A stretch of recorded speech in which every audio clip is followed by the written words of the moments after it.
Assalamualaikum warahmatullahi wabarakatuh.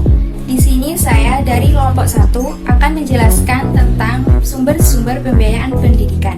Sebelum itu, perkenalkan, nama saya Nini Jazilatul Khairo, NIM T 2019-3161 dari kelas MPI C4.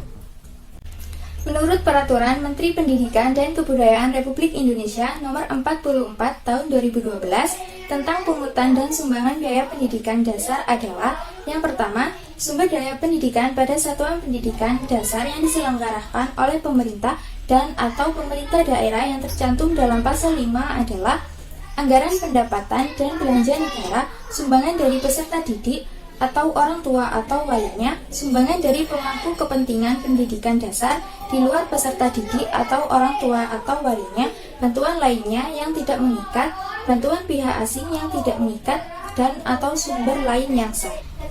Yang kedua, dalam pasal 6, sumber biaya pendidikan pada satuan pendidikan dasar yang diselenggarakan oleh masyarakat adalah bantuan dari penyelenggara atau satuan pendidikan yang bersangkutan, pungutan dan atau sumbangan dari peserta didik atau orang tua atau walinya, bantuan dari masyarakat di luar peserta didik atau orang tua atau walinya, bantuan pemerintah daerah, bantuan pihak asing yang tidak mengikat, bantuan lembaga lain yang tidak mengikat, hasil usaha penyelenggara atau satuan pendidikan, dan atau sumber lain yang sah. Sumber-sumber pembiayaan pendidikan di sekolah menurut Amirin dikategorikan menjadi 5, yaitu yang pertama, APBN dan APBD. APBN dan APBD merupakan biaya langsung yang terkait dengan penggajian guru, administrator, staf sekolah, pembelian peralatan, materi pelajaran, dan gedung sekolah.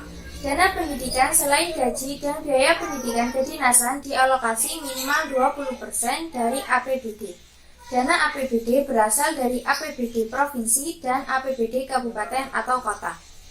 Dana tersebut tergantung pada kemampuan keuangan pemerintah setempat dan daerah lain. Dana pendidikan yang berasal dari APBD diperuntukkan sama dengan dana yang berasal dari APBN, yakni bisa untuk pendanaan rutin dan untuk pendanaan pembangunan, tergantung pada kebutuhan sekolah. Untuk pendanaan rutin contohnya membayar gaji guru bantu atau tenaga honorer. Untuk pendanaan pembangunan direalisasikan untuk rehabilitasi gedung, sarana olahraga, dan sejenisnya. Dana APBN pun dapat digunakan untuk bangunan operasional sekolah atau BOS, yang setiap daerah mendapatkan jatah yang sama dan APBD digunakan untuk bantuan operasional pembangunan atau BOP. Sedangkan dana rutin yaitu dana yang dipakai membiayai kegiatan rutin seperti tambahan gaji guru, pendidikan, penelitian, pengabdian masyarakat, biaya pemeliharaan, dan sebagainya. Selanjutnya yang kedua yaitu dana penunjang pendidikan. Dana penunjang pendidikan berupa beasiswa yang diterima oleh peserta didik untuk menunjang biaya pendidikannya. Yang ketiga yaitu dana dari masyarakat. Dana dari masyarakat yang berupa bantuan atau sumbangan BP3 yang sekarang menjadi SPP, yaitu dana untuk peserta didik seperti seragam, buku, ATK, transport.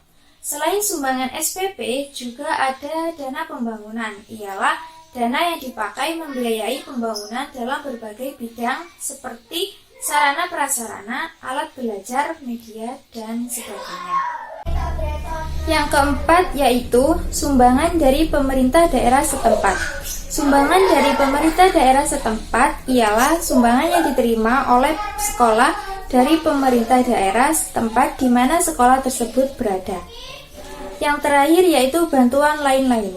Bantuan yang diterima oleh sekolah dan berbagai pihak selain APBN dan APBD, dana penunjang masyarakat, sumbangan dari pemerintah daerah setempat. Bantuan tersebut berasal dari kerjasama sekolah dengan instansi lain atau yang sejenis. Di antaranya ialah bantuan yang berasal dari luar negeri. Menurut Martin, pendidikan merupakan tanggung jawab orang tua siswa, masyarakat, dan pemerintah.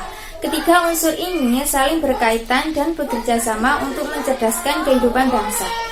Anggaran belanja pendidikan selain berasal dari pemerintah, juga dari orang tua siswa dan masyarakat umum secara perorangan maupun melalui lembaga atau organisasi yang dikelola pemerintah atau sekolah negeri, maupun yang dikelola masyarakat atau sekolah swasta.